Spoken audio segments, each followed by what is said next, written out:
The night I celebrated my 25th birthday, my parents took me to a restaurant not to honor me, but to calculate my worth and find it lacking. My mother selected the venue, a place I had never stepped foot in before. Her choice of the Harrington should have been my first red flag.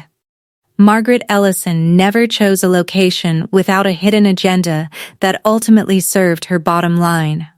She wore her charcoal wool blazer, the one she reserved for memorial services and corporate negotiations. My father Thomas had made the booking under her surname, which I caught when the hostess asked, and he answered before I could form a word. No decorations adorned our table. No balloons drifted near my chair. No cake waited in the back with my name written in frosting. The table was conspicuously empty, and the atmosphere between my parents carried the strained courtesy of individuals about to deliver a judgment. I had worked in settings like this for years. I had arranged tables for clients, for contract signings, for the hushed conversations families have when death arrives and assets must be redistributed. I recognized the difference between a celebration and an interrogation. This evening had the sterile chill of the latter. So, I did what I always do when the temperature plummets. I monitored my breathing and mentally mapped every exit. That was when I spotted the small brass marker on the table behind my mother and slightly to the left. Table 7. I registered it without understanding why, the way you notice a signpost before you realize you'll need to retrace your steps. I placed a plain manila folder next to my water glass. My mother gave it a fleeting glance and dismissed it as a work document. She had no clue what I had sealed inside. To grasp why I remained composed, you need to understand what birthdays looked like in our household. When I was young, my birthday was symbolized by a single candle. Not the number candle families use for milestones, just a lone taper jammed into a supermarket cupcake my mother picked up on her drive home. I would watch it melt on the counter while she answered phone calls. Meanwhile, 3 weeks later, my cousin Ethan received a rented inflatable castle and a caterer serving miniature quiches because Ethan was my Aunt Patricia's son, and Ethan was blood. I recall asking at age 8 if I could have a party of my own. My aunt was visiting, drinking my mother's wine, and she replied on my mother's behalf. "We can only manage one special event a month, sweetheart," she said it with kindness. That was the detail that taught me the most. How gently people can articulate your limitations. I absorbed the arithmetic. A single cupcake costs significantly less than an entire celebration. A child who asks for less costs less than a child who demands equality. By age 9, I had ceased requesting cake because I understood it simplified the ledger for everyone present, and being uncomplicated felt like my only bargaining chip. I didn't label it sadness. I labeled it practicality. That is the hidden cost of growing up useful. You remain unaware of your valuation until someone announces the final number. And across that white linen at the Harrington at 25, I could sense my mother preparing to speak that number aloud. I departed that household at 18 with 2 bags and a community college acceptance letter I had completed independently. Nobody accompanied me. I worked overnight shifts at a drugstore and attended morning classes. Then transferred to a university and earned my paralegal certificate while waitressing on weekends. I funded every step. I mention this not for validation, but for context. Nobody handed me anything. By 25, I had secured a position as a paralegal at a respected estate planning firm downtown. I excelled at it. My days were spent navigating the financial architectures of others. Organizing the distribution of lives after their owners could no longer hold them. I drafted the mundane pages that determine everything: beneficiary forms, allocation schedules, the precise terminology that dictates who receives what long after the memorial flowers have withered. I could decode a trust document with the same ease others read facial expressions. And the irony that I didn't laugh at for years was this: I could draw an impeccable boundary for a complete stranger. I could inform a grieving widow exactly what she was entitled to and exactly what she was not. But I could not, for any reason, compel my own family to want me. The only person I ever phoned was my grandmother, every Sunday at 4 p.m., without fail, throughout college and beyond, Nana Eleanor. She was the only Ellison who answered the phone as though she had been anticipating my call. And it was something Nana once told me that became the foundation the entire evening balanced upon. Nana Eleanor was my father's mother and the sole adult in that family who ever treated me like a human being rather than a balance sheet entry. She held strong opinions and offered no apologies. When I was 12, crying in her kitchen because Ethan had declared I wasn't a genuine Ellison, she set down her dish towel, cupped my chin, and spoke the words I carried for the next 13 years. You were selected, sweetheart, not acquired. Then she made me a grilled cheese sandwich and let me stay up too late.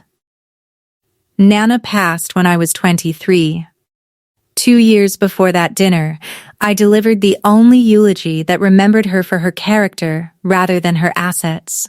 Within a month of the funeral, my parents vacated their modest split level and relocated to the larger property on Maple Drive, the estate that had belonged to the family for generations, the one tied to Nana's name in ways I understood more deeply than they realized. I didn't dwell on it at the time. I was mourning. But there was a statement Nana made on one of our final Sundays, her voice fragile over the telephone, that I stored away without comprehension. I made sure she told me that you'll never have to beg anyone for your own existence. I assumed it was encouragement, a grandmother motivating her granddaughter to be resilient. It would be 6 months before that dinner, while examining county records for an unrelated purpose, that I discovered she had meant it literally, in writing. Notarized, the year before I turned 25, my family grew distant in a way that wasn't comfortable. Messages that once received responses within hours now took days. My mother stopped including me in holiday planning chains, then feigned surprise when I arrived at Thanksgiving without a dish nobody had requested me to bring. My Aunt Patricia, meanwhile, grew louder. She had introduced a term into the family group chat she had never used before.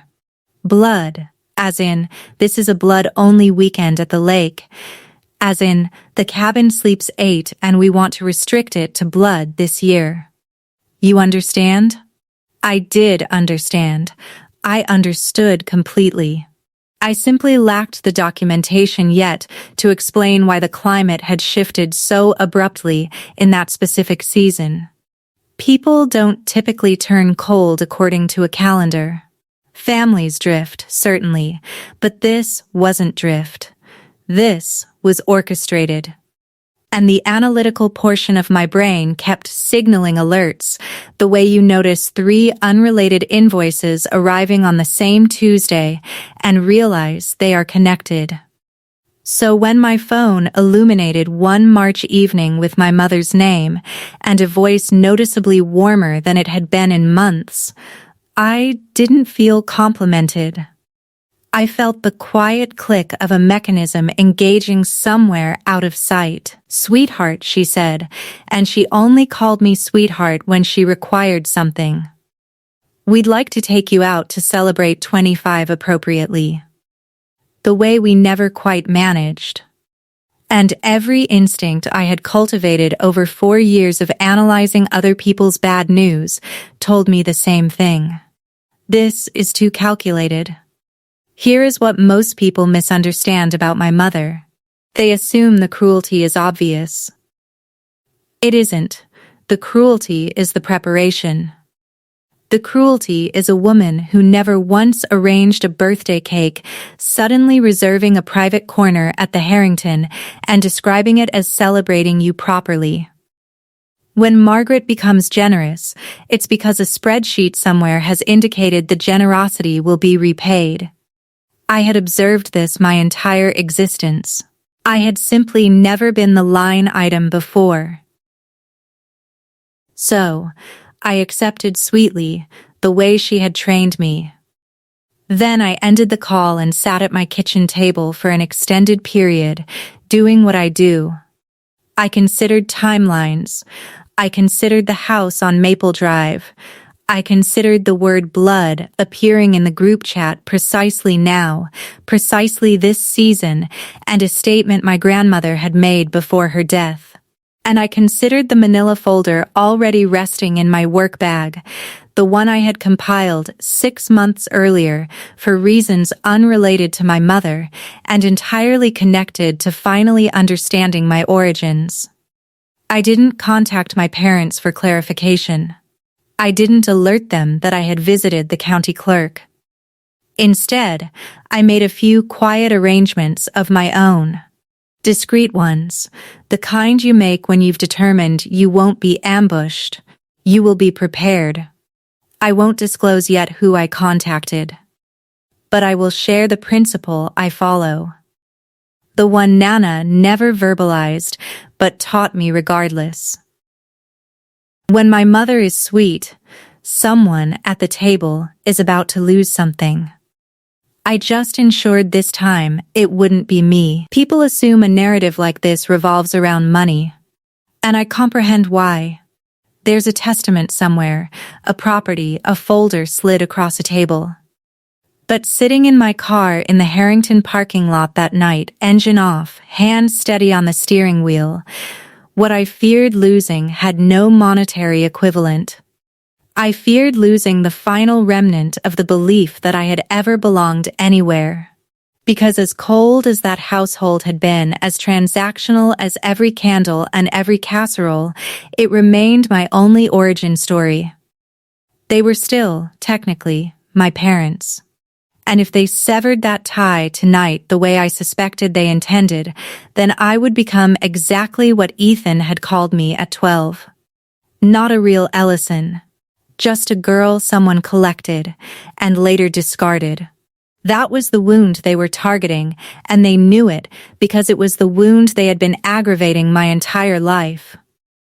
What they hadn't accounted for was that the wound had already healed. 6 months can accomplish that if the right people find you.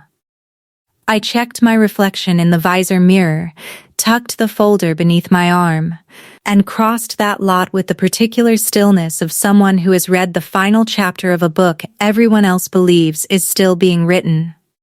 I wasn't walking toward a disownment. I was walking toward a farewell I had already selected. They simply didn't realize it yet. We ordered beverages before anyone spoke a truthful word. My mother praised the wine selection. My father recounted a parking anecdote he had already shared in the car.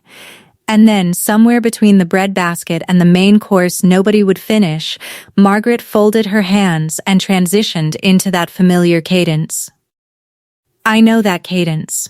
It's the one she employed when she returned a gift in my presence and explained why it hadn't been practical. "We have always done our absolute best for you," she began. Thomas nodded along, a half-second behind, the way he had nodded behind her for 30 years. "We provided you with shelter, education, more than many children ever receive." I allowed her to speak. I rested one hand flat on the manila folder beside my plate, and I watched my father's gaze drift downward and then away. The folder had a label on its tab, typed, just the upper edge visible above my fingers. He could glimpse 4 letters if he looked. And he looked. Truss. I covered the remainder with my thumb, not to conceal it, simply to let him speculate.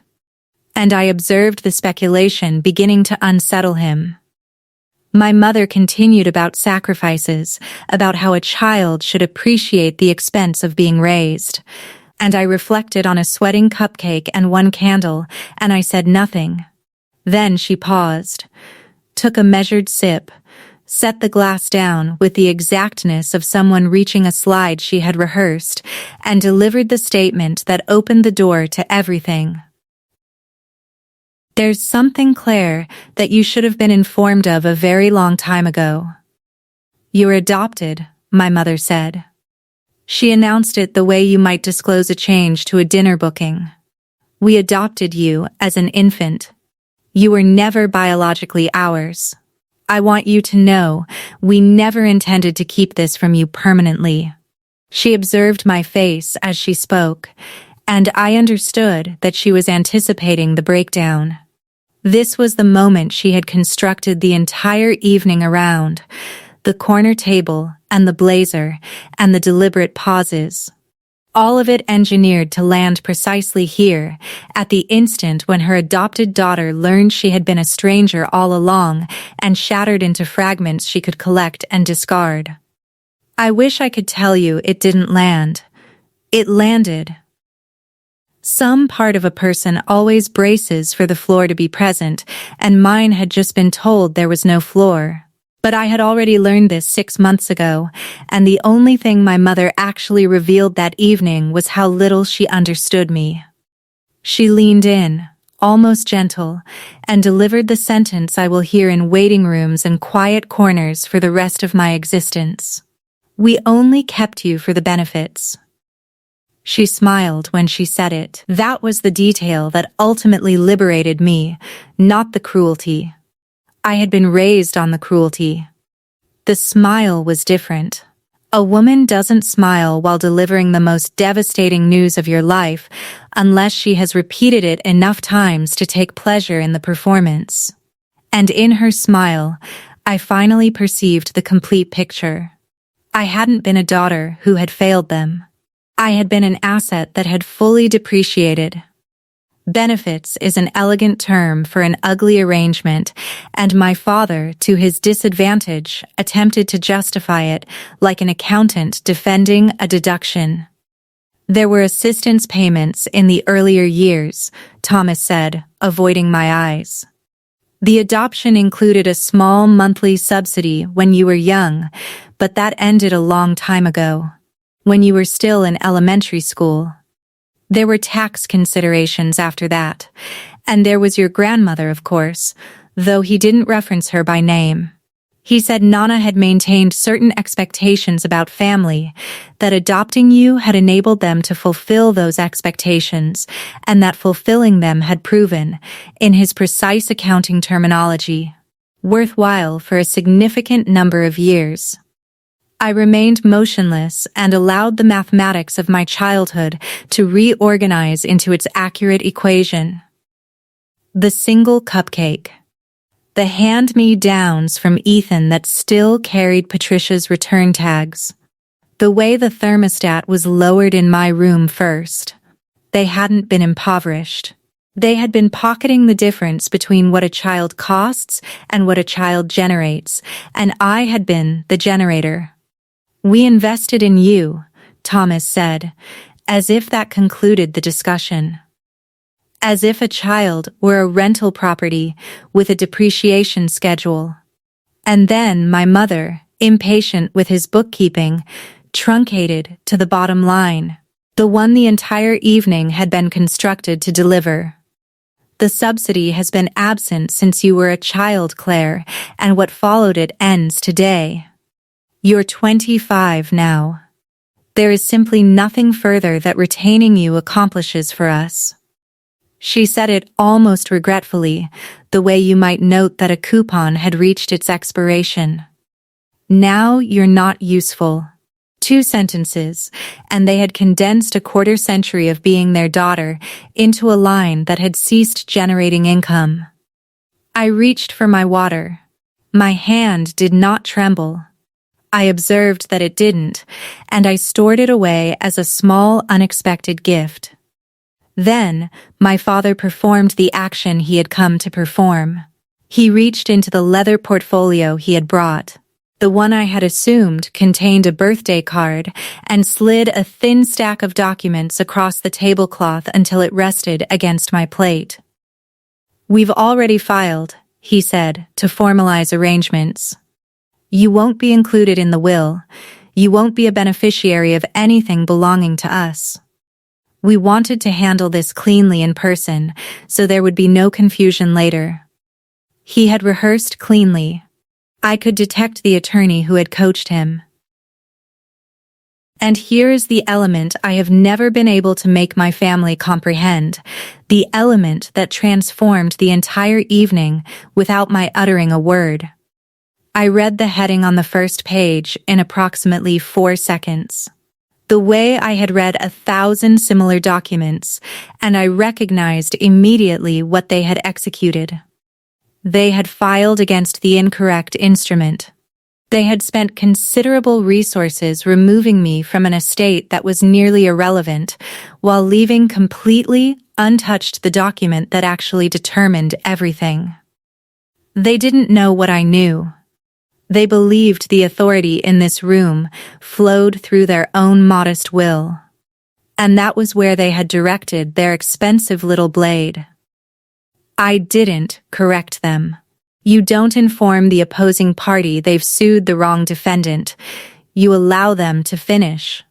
So, I slid the papers an inch back toward the center of the table, neither accepting nor declining, and I let them continue believing they had succeeded. Across the table, my Aunt Patricia's voice arrived via speakerphone from my mother's handbag because, naturally, Patricia was listening because Patricia had been the architect of much of this. "Blood protects blood, Claire," she said, warm as a blade in broth. "You've always understood that." I didn't cry. I want to be honest that a portion of me had expected to, that some 12-year-old still residing in my chest had been prepared for this exact table since the evening Ethan told her she wasn't genuine. But 25-year-old me simply took a deliberate sip of water and placed the glass down without a sound. And I observed something cross my mother's face that I had genuinely never witnessed before. Disappointment, not at me, at the performance. She had written this scene with a weeping protagonist, and the protagonist wasn't weeping, and it was undermining her conclusion. "Aren't you going to say anything?" she asked, and there was an edge in it now. The brittleness of a woman whose script had gone off track. I considered the question. I considered everything I could have expressed, the entire flood of it. 25 years accumulated behind one small dam, and then she committed the error. People like her always commit. She filled the silence by repeating the line that had succeeded the first time, expecting it to succeed again. "We only kept you for the benefits," she repeated, slower this time, emphasizing each word, attempting to extract blood she could observe. But a sentence loses its impact the second time you hear it from the same lips. The first time it had been a revelation. The second time, it was simply a confession, and not about me. It revealed everything about her and nothing about my value. I set my napkin on my lap, smoothed it once, and allowed her to watch me not fracture. Behind her, at table 7, I observed a woman with my exact jawline turn her head toward our table and freeze. To explain the contents of my folder, I need to transport you back 6 months to the week 2 envelopes arrived and recalibrated the mathematics of my entire existence. The first I had been anticipating. After Nana passed, I had finally registered with the State Adoption Reunion Registry, half expecting nothing to result. 8 weeks later, a letter arrived in handwriting I didn't recognize. Careful and looping, the handwriting of a woman who had rehearsed what she wanted to convey. It was from Sarah Mitchell. She wrote that she had been 19 when she placed me, that she hadn't wanted to, that she had thought of me every March for 25 years, and that if I ever wished to meet her, she would travel any distance, any day, with no conditions. She had signed it, and then beneath her name, she had added one more line, the one I read so frequently the paper grew soft. I never stopped reserving a place for you. The second envelope arrived 3 days later, and it had nothing to do with Sarah. Or so I assumed. Our state had only recently unsealed original birth records to adult adoptees, accessible once you turned 21 and applied through the same reunion registry, and I had submitted my request the week Sarah's letter arrived. While I was in the county system awaiting mine, I requested the file on Nana's estate. Professional habit, the way a dentist examines strangers' teeth. And there it was, in the distribution schedule of the Eleanor Ellison Family Trust, executed 2 years before her death, administered not by my parents, but by a financial institution. The caregiver distributions to Thomas and Margaret Ellison, it read, shall terminate upon the beneficiary's 25th birthday, whereupon the remainder shall pass to my granddaughter Claire, not their estate. Hers, held by a trustee they couldn't access, scheduled to depart their control permanently on the exact date they had selected for that dinner. 2 envelopes in 1 week. One told me where I originated, the other informed me in my grandmother's notarized script exactly what my parents were about to forfeit, and why they were suddenly in such a rush. I did not contact my mother and announce the discovery. That's not the instrument I possessed. And it's not the instrument I trust. I've observed too many families sacrifice everything to a satisfying outburst that an attorney later converts into evidence. What I possessed was procedure, so I utilized procedure. I took a personal day, transported the trust documents to an estate's attorney with no affiliation to my family, and compensated her from my own funds to verify what I already suspected. The caregiver distributions were legitimate, ongoing, and concluding. My parents had been receiving a monthly sum for raising me and occupying the property the trust financed for nearly 2 decades. The remainder on my 25th birthday transferred to me by the trust's own provisions through a corporate trustee, with nothing my parents could file, sign, or destroy to prevent it. Their will was irrelevant to it. Their disownment was theater performed on an incorrect stage. My attorney asked if I wanted to inform them, get ahead of it, soften the impact. I declined. I stated I wanted 3 items in a folder and nothing more. The retainer letter so they would know I had counsel. The trust's distribution schedule so they would see the date in writing, and my original birth certificate with Sarah Mitchell's name in the mother's line so that when the moment arrived, the table would understand exactly which family I was choosing to depart, and which one I was choosing to embrace. I labeled the tab, and I closed the folder, and I placed it in my bag, and I carried it for 6 months like a quiet engine I hadn't activated yet. The dinner invitation simply indicated when to turn the key. I met Sarah Mitchell for the first time in a diner halfway between our cities because she didn't want me to have to travel too far. And that small thoughtfulness affected me more than any speech could have. She was anxious. She had brought a photo album she kept opening and closing without showing me, as though she wasn't certain she had earned the privilege.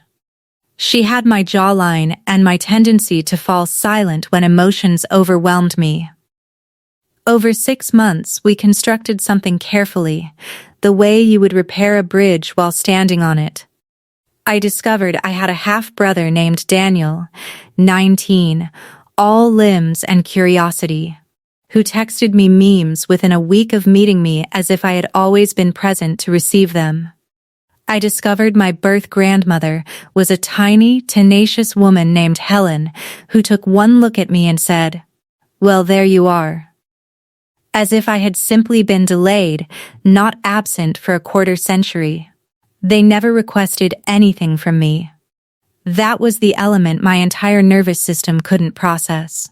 No favors, no money, no role to fulfill. Sarah told me the third time we met the statement that would become the truest sentence of my life. "We've kept a place for you, sweetheart," she said. "We never offered it to anyone else." And I, who could draft a flawless beneficiary clause for a stranger, who knew the precise legal terminology of belonging, sat in a vinyl booth and didn't know what to do with my own hands. Because I had been desired for the first time by people who received nothing from wanting me. After 25 years of being useful, I had no concept of how to simply be welcome. I was about to have to learn quickly. There is a distinction between being needed and being wanted. And I had only ever known one of them. Being needed, I understood completely. Being needed is a function. You appear, you produce, you remain accommodating. You keep the calculations simple. And in exchange, you retain your seat for another quarter. I had been needed my entire existence. And I had mistaken the consistency of it for affection. The way you can mistake a lengthy commute for a destination simply because you travel it every day. What Sarah, Daniel, and Helen offered me had no function attached, and that frightened me more than my mother ever had. The first time Sarah called simply to ask about my week with no hidden purpose, I waited throughout the entire conversation for the condition. And when there wasn't one, I had to pull my vehicle over because I couldn't see the road. I kept testing them in small, uncharitable ways I'm not proud of. I would cancel arrangements to see if they would penalize me. They didn't. They simply said, "No problem. Next time." And they meant it. I would offer to pay for everything to render myself useful, to earn my place. Helen finally cupped my face in her hands the way Nana used to and said, "You don't have to purchase your way in here. We've already covered it." And gradually over those 6 months, a knot I had carried since age 9 began, not to dissolve, but to loosen. I started to believe, against 25 years of evidence, that a person could simply want me in the room. So, when my mother called to invite me to celebrate 25 appropriately, I already knew where I wanted to spend the evening.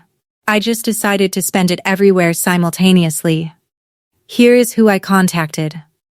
The evening my mother booked the Harrington, I called Sarah, and I asked her a question I had been too afraid to ask anyone in my existence. "Would you attend my birthday dinner?" I explained the complete shape of it, the parents, the suspicions, the trust, the speech I could sense approaching. I told her I didn't know exactly what they intended to say, but I knew I didn't want to hear it alone, and I knew I no longer wanted to perform the grief they were anticipating. Sarah didn't hesitate for even a moment. She said, "What time and where? And should we dress formally?" Then she said something that caused me to cover my mouth in my kitchen. "We would be honored," she said, "to witness you not needing them." So I made one more call, this one to the Harrington, and I reserved a second table for that same evening under my own name. Claire Ellison, party of 3. Table 7, the host informed me. Near the back, 3 tables behind the reservation already booked for an Ellison party of 3 at the front. I nearly laughed at the symmetry of it. They had no idea they would be performing my disownment within view of the family that had spent 25 years saving me a chair. I instructed Sarah, Helen, and Daniel to arrive slightly after us, to order quietly, to simply be present, and to allow me to come to them when I was prepared. I won't pretend I didn't want them in that room. I did. There is a reason the truth lands more forcefully spoken in front of witnesses than delivered in a letter, and I had observed enough confrontations to recognize that a private one only ever becomes the other party's account against yours. So yes, I wanted witnesses, and I'm not ashamed of that. But Sarah, Helen, and Daniel were never merely witnesses to me. And that was the entire distinction between what they were doing and what my mother was doing. The folder was how I would make my parents understand they had lost. Table 7 was where I would go to remember I had won long before they sat down. Back at the front table in the present, my mother determined the silence had persisted sufficiently and moved to finalize the arrangement. She produced one additional page from the leather portfolio and rotated it to face me, uncapping a pen and placing it across the paper like a small offering. "It's simply an acknowledgement," she said, "that we have informed you, that you comprehend the situation. Sign it, and we can all have a civilized dinner and proceed separately." I examined the page, and I didn't have to read extensively. The release paragraph opened with the exact standard language I had typed hundreds of times myself. "The undersigned hereby waives and forever releases any claim, interest, or expectancy," and the remainder of it performed what that terminology always performs. It wasn't an acknowledgement, it was a waiver in disguise. A tidy little document designed to secure my agreement on the record that I had been notified and possessed no claim. The kind of document a careful attorney drafts to preempt precisely the challenge I was positioned to bring. They wanted my signature while I was still bleeding from the revelation, before the shock subsided and I could think clearly. It's a classic maneuver. I have witnessed grieving individuals sign away inheritances at kitchen tables because someone slid the pen across at the right wounded moment. My mother was depending on my wound. She didn't realize it had a trust attached to it. I left the pen where it rested. My father, across from me, continued glancing at my manila folder, and I observed the anxiety climbing his neck in a gradual red flush. Thomas had always been the one who understood where the money actually resided. He had seen the 4 letters on the tab. He was performing the arithmetic now, the same arithmetic I had conducted 6 months earlier, and I could perceive the answer was beginning to unsettle him. "Is there?" he started, then stopped. "Is there something we should know, Claire?" I smiled at him, the first genuine smile of the evening. "Not yet," I said. That was when my Aunt Patricia arrived in person with Ethan trailing behind her. Both of them feigning surprise like people who had been waiting in the lounge for a signal. "Claire, what a coincidence," Patricia said, pressing a cold cheek to mine. And I understood instantly that Margaret had summoned reinforcements. My mother preferred an audience for her finest performances, and she especially preferred one that would nod in agreement and exert pressure if I became difficult. Patricia pulled up a chair without being invited. Ethan, 26 and still dressing as though his mother selected his wardrobe, gave me a look I had been receiving since childhood. The look that communicated you were always destined to remain at the children's table eventually. Patricia proceeded directly to the point. Subtlety had never been her instrument. "We simply want what's best for the family," she said, placing a manicured hand over my mother's. "And families have to make difficult decisions about who truly belongs. You've always been such a practical girl, Claire. You understand that blood protects blood." There it was again. That term, the one she had been embedding in the group chat all year, finally spoken aloud at the table it had been constructed for. I looked at my aunt, who had responded for my mother the day I turned 8, and explained to a child why she wasn't worth a celebration, and I felt the final thread of obligation in me release. These were not people I was losing. These were people I was setting down. I had carried them a long distance, longer than they deserved, and my arms were finally, wonderfully exhausted. Across the table, my father wasn't participating. He was staring at his hands. And then, while Patricia was mid-sentence about the family's wishes, Thomas leaned toward me and said something quietly. "Just for me." "Your grandmother loved you," my father said very softly beneath Patricia's commentary. He stopped there.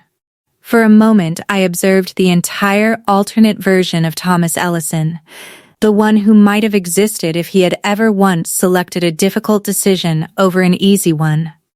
His eyes were moist. He had loved his mother.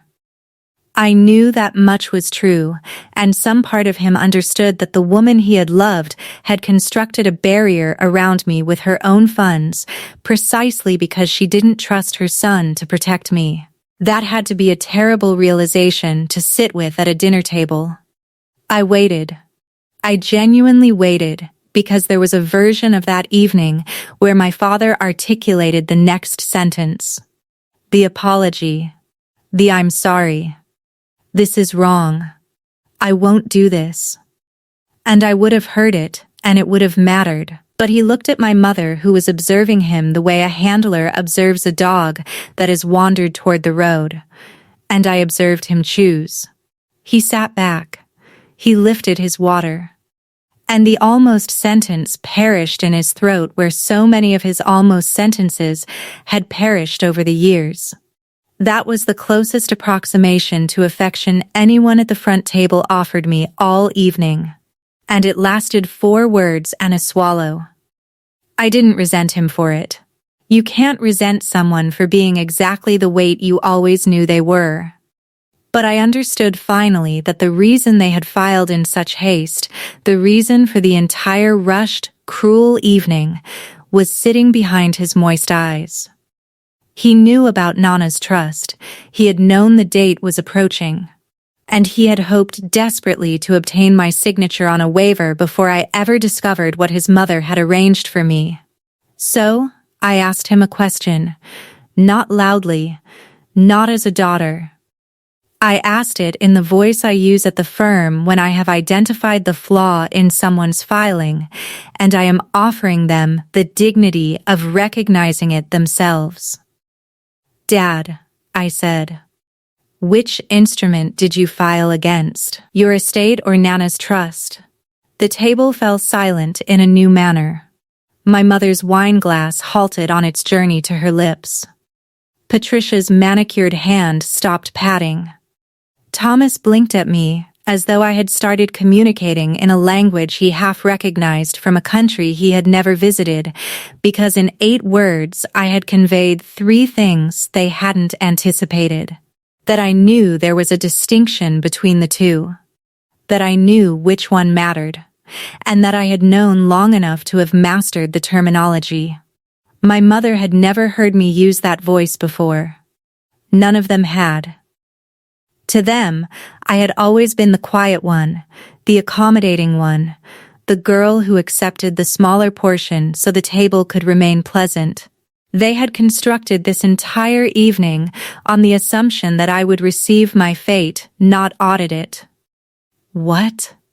my mother said, and it emerged smaller than she intended. "What are you talking about?" I allowed the question to linger. I have learned that the most powerful individual in any room is the one who doesn't need to rush toward the answer. I rotated my water glass a quarter turn on the cloth, aligned it with the edge of the manila folder, and I looked at my father, who had gone very pale, and who already knew, and who was silently pleading with me with his eyes not to open it. Then I opened it. I didn't dramatize it. There was no flourish, no slammed document, no theatrical speech. I simply rotated the folder so it faced them, and I arranged the 3 pages on the white cloth, side by side, the way I would present exhibits to a client who needed to understand their own circumstances. The retainer letter, first, with the firm's letterhead, and the unmistakable line confirming that I was represented by counsel. The distribution schedule of the Eleanor Ellison Family Trust, second, with the relevant paragraph already displayed in print for anyone at the table to read, and third, my original birth certificate with Sarah Mitchell's name, where my mother had assumed her own name belonged. I didn't gesture at anything. I allowed the paper to accomplish what paper accomplishes. My mother's eyes traveled to the trust schedule first, because of course they did, because some instinctive part of her had always known where the assets resided. I observed her reading it. I observed the words registering.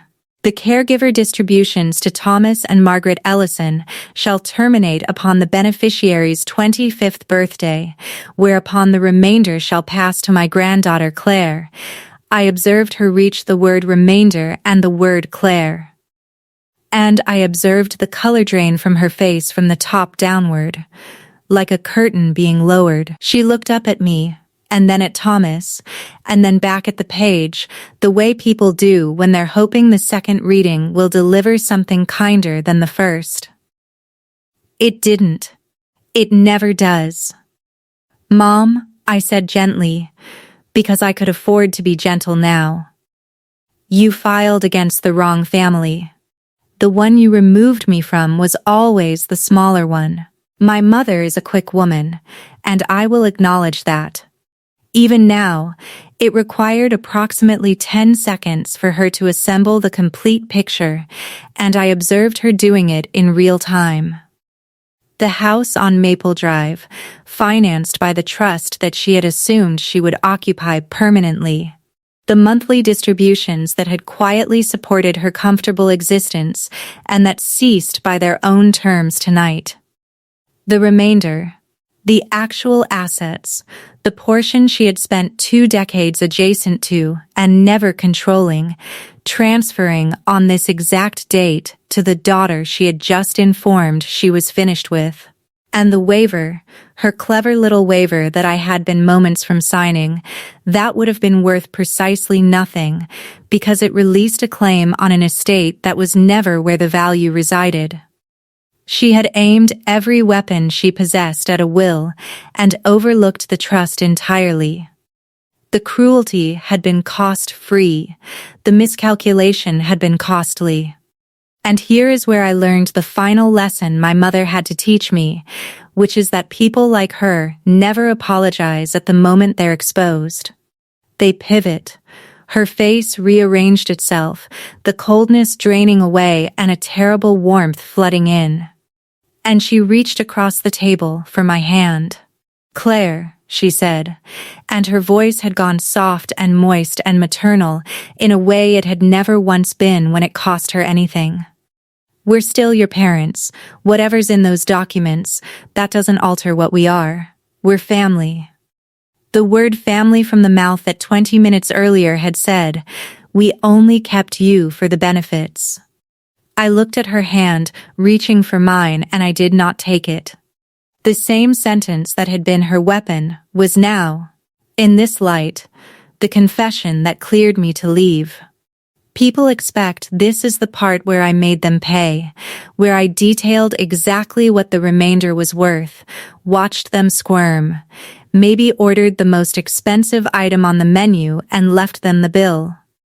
I understand the appetite for it. I've felt it. But I want to tell you the truth about power because I handle it for a living.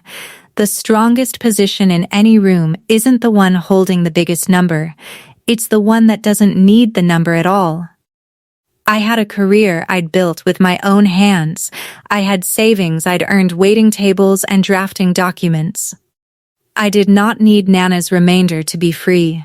And that more than any dollar figure was what my mother could not survive understanding. So I closed the folder. I gathered the 3 pages back into it unhurried, and I kept the pen they had brought for my surrender and set it neatly beside her plate. I'd won the thing they thought we were fighting over before any of them sat down. And I'd won it by knowing, by preparing, by refusing to be ambushed. There was nothing left to argue. There was only the choice of where to spend the rest of my birthday. And I'd made that choice 6 months ago in a vinyl diner booth when a nervous woman with my jawline slid a photo album across a table and didn't ask me for a single thing. I administer estates for a living, and I'll tell you what I tell every client who's being circled by people who only appear when there's something to gain. If someone in your life shows up only when you're useful, you already know what that is, and no amount of shared history makes it love. I stood up. I did it the way you'd rise from any table. No drama, just a woman pushing her chair back and reaching for her folder. But the effect on the front table was immediate. My mother's hand was still hanging in the air where mine should have been. "Sit down," she said, and the soft maternal mask slipped, and the old cold control snapped back into her voice like a bone setting. "Sit down, Claire. Where on earth do you think you're going?" Renee straightened. Brett for once stopped smirking. My father just looked tired, the look of a man watching the only good thing his mother ever did walk out of his reach forever. I picked up the folder and held it against my chest. And I looked at my mother, who had spent 25 years in an expensive dinner trying to make me understand that I had no real place anywhere, and I told her where I was going in the plainest words I owned. "My birth family is sitting 3 tables behind you." I didn't say it cruelly. I didn't need to. The sentence had been true for the entire meal. True while she smiled and rehearsed and slid her waiver across the cloth. True the whole time. She believed she was performing my disownment to an audience of strangers. She hadn't been performing it to strangers. She'd been performing it within arm's reach of the people who'd been saving me a chair since before she ever decided I'd stopped being useful. And I watched my words travel across the table and land. And I watched my mother begin, very slowly, to turn around in her seat. My mother turned around slowly, the way you turn when some part of you already knows and is begging the rest of you to be wrong. The wool shoulders rotated, her chin came around, and there at table 7, 3 tables back, beneath the warm low light, were Sarah, Helen, and Daniel, who had been there the entire time, who had ordered quietly and eaten almost nothing, who had watched my mother deliver the worst sentences of my life, and had kept their seats and their composure because I'd asked them to let me come to them. Sarah met my mother's eyes first. She didn't glare. She didn't gloat. She just looked at the woman who had raised her daughter on 1 candle and a calculator. And then she looked at me, and her whole face opened like a window in spring. Helen, small and ferocious, had her napkin already folded by her plate, ready. Daniel had stopped pretending to look at his phone. My mother's gaze went from Sarah's jawline to mine and back again, doing the resemblance math. And I saw the exact moment she understood that the family she just told me I didn't have was sitting 15 feet behind her in real chairs at a real table. Having watched her do the one thing she could never take back in front of witnesses she didn't know she had. She turned back to me, and her mouth opened, and nothing came out. For the first time in my entire life, my mother had no script. And in the silence where her next cruel line should have been, a chair scraped back at table 7. They stood up, all 3 of them, not to make a scene, not to confront anyone, just to be on their feet when I crossed the room to them the way you stand for someone arriving at a gate after a long flight. Helen stood first, because Helen does everything first, and then Sarah, and then Daniel, knocking his knee on the table leg in his hurry. They didn't say a word to my parents.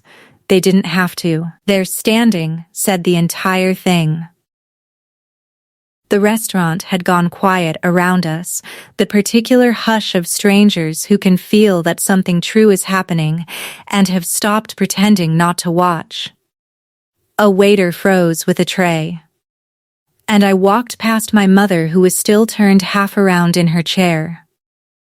Past Patricia, whose mouth had finally run out of the word blood. Past my father, who lifted his eyes to me as I passed, and then dropped them again, choosing comfort one last time. 15 feet, 3 tables, 25 years.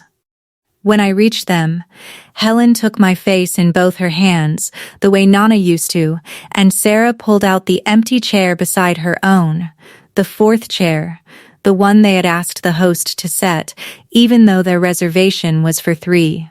And she said the words she'd written under her name in that first letter. The words that had gone soft from my reading them. "We saved you a seat," she said. "We always did." And I sat down in it. The seat that had been waiting my whole life at the table that had wanted me before they knew if I'd ever come. That was when my mother lost the one thing she'd never lost in front of people. Her composure. I heard her chair scrape, heard her stand, heard the front table calm she'd worn all evening crack straight down the middle. "After everything we paid for," she said, and it wasn't quiet anymore. It carried across the dining room, sharp and rising. "After everything we did for you, the schools, the roof, the years, you do this to us in public. You humiliate your family over money." Heads turned now openly. A man at the bar set down his drink. Patricia was tugging at my mother's sleeve, hissing, "Margaret, sit down. People are looking." But my mother was past the reach of her own handler for the first time in her life, because the script was gone. And all she had left was the truth coming out sideways. "We gave you everything," she said to a room full of strangers. And I noticed she said gave, not loved. Even now, even cornered, the word love would not come because it had never been in the inventory. I stayed in my seat at table 7. I didn't stand to match her. I didn't raise my voice to meet hers. Sarah's hand had found mine under the table, and I just held it and let my mother be loud, because the loudness was doing my work for me. Every person in that restaurant was watching a calm young woman seated quietly with people who clearly adored her, and a furious older woman shouting about everything she'd paid for. And there is not a human being alive who hears a parent screaming about money and thinks, "Ah, there's the real family." My father never stood at all. He just put his face in his hands. I let her run out of words the way a storm runs out of rain. And when the quiet came back, I did one last thing before I gave the rest of my attention to my actual family. I stood, walked the 3 tables back to the front, and set a single page down on the white cloth in front of her, the trust's distribution schedule. I left it face up. I didn't need it anymore.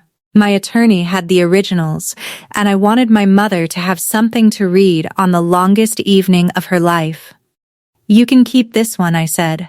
"You'll want to understand what ended today and what didn't." She stared at the page. Thomas reached for it, and then didn't. And I looked at the two of them.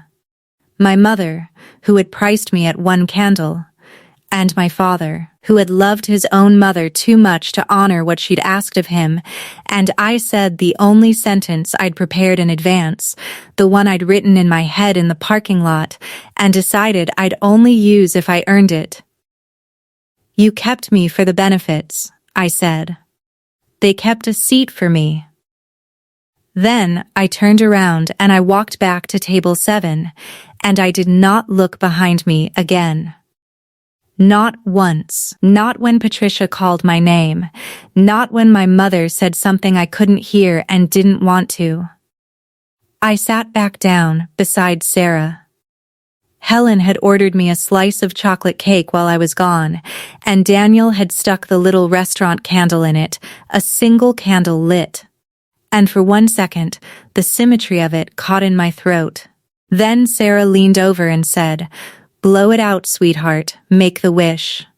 And I realized I didn't have one. I already had it. The trust did exactly what my grandmother built it to do. On my 25th birthday, the caregiver distributions to Thomas and Margaret Ellison ended on the date and by the terms Nana had notarized 2 years before she died. The remainder passed to me through the bank trustee, untouched by the will my parents had spent good money revising. Because you cannot disinherit someone from a trust you don't control. Their waiver, unsigned, was worth what it was always worth. Within a year, my parents sold the house on Maple Drive because without the distributions, they couldn't carry it and moved into something smaller. And I am told Patricia was furious to learn that none of Nana's money would be flowing toward Ethan after all. The story of that dinner traveled the way these stories do through the family and then past it. And the version where Margaret Ellison is the devoted mother wronged by an ungrateful adopted daughter never quite took because too many strangers at the Harrington had watched a woman scream about everything she'd paid for while a quiet girl held hands with the family across the room. I didn't sue anyone. I didn't post anything. I simply stopped answering, and I let the silence be the boundary, which is the only kind that ever holds. My father texted me once a few weeks later. 3 words. "I am sorry." No name signed, no follow-up. When I didn't reply, I never replied. I heard later that when Patricia tried to rally the family to contest Nana's trust, it was Thomas who quietly shut it down, told them their mother had every right to leave her money where she pleased, that it was hers, that it was finished. He was right. He was also, as ever, a year too late, and saying it to the wrong room, when it cost him nothing and changed nothing. That was the whole of my father in the end. A man who knew the right thing, even felt it, and could only ever bring himself to do it once doing it had stopped requiring anything of him. I didn't need the apology, but I was glad. In a small, clean way that he'd finally been right out loud. As for the rest of it, I spent that first real birthday eating chocolate cake at table 7 with people who got nothing from wanting me. And I have spent every birthday since with them. Sarah and I talk every Sunday now, at 4:00, the hour I used to save for Nana. Helen taught me to make her grilled cheese. Daniel still sends memes. And somewhere in a drawer at my new family's kitchen, there is a photo album that doesn't close anymore, because it finally has enough pages. Being useful was all my parents ever wanted from me, and being wanted was the one thing I'd never had. And it took me 25 years and one terrible dinner to learn that anyone who only keeps you for the benefits has already told you in the plainest language there is that they were never your family at all. That's my story. 1 candle for 24 years. And on the 25th, a whole table that lit them all without being asked. If someone in your life only values you when you're useful, take this as your sign to stop auditioning for a seat you already deserve. You don't have to earn the people who love you. Share this with someone who needs to hear it. Drop a comment, hit subscribe, and I'll see you in the next one.